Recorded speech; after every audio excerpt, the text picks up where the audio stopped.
산지만 보고도 내가 이걸 어떻게 읽을지 그리고 어떤 문제를 풀지 이런 거를 다 결정을 하고서 시작을 해야 됩니다. 안녕하세요, 본질도끼입니다. 오늘은 제가 선지를 보고서 어디까지 정리가 가능한지 이 문제들을 통해서 어디까지 뽑아낼 수 있는지에 대해서 한번 설명을 드려보도록 할게요. 제가 저번 영상에서 한번 말씀을 드렸었는데 어떻게 흘러갈지 알 수 있다라고 했었어요.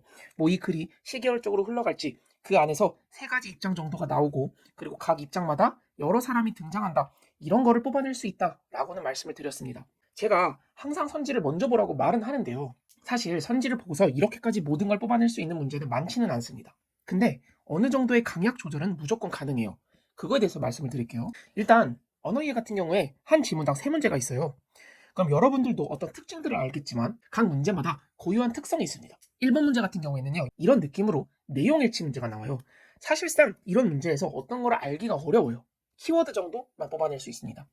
그리고 이런 문제들의 특징이 뭐냐면요. 어느 정도의 감각으로만도 충분히 풀 수 있습니다. 첫 단어부터요. 뭐 조회 작업으로 구성된 트랜잭션이 동시에 진행되면 모순된 읽기는 발생하지 않는다.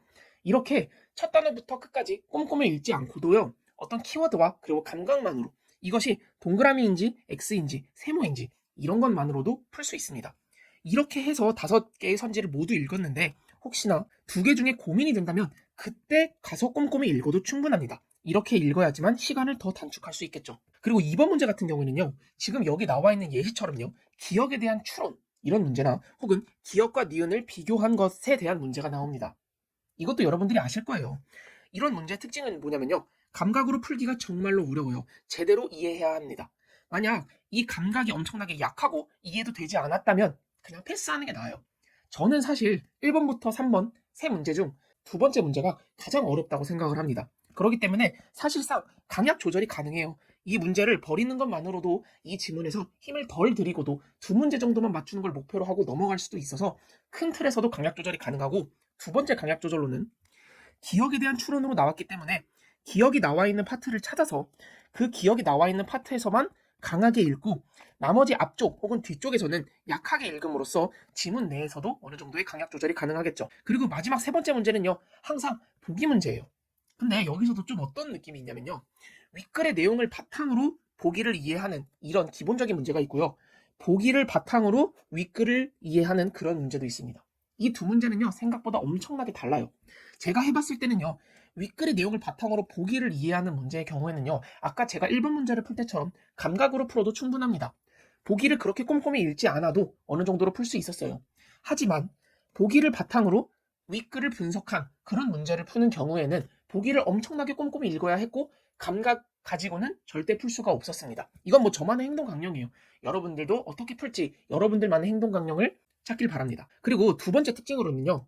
저는 세 번째 문제를 볼 때 뭐 예를 들어 생명과학 혹은 컴퓨터 과학 이런 지문인 경우랑 그리고 인문학, 철학 이런 경우랑 아예 다르게 읽습니다.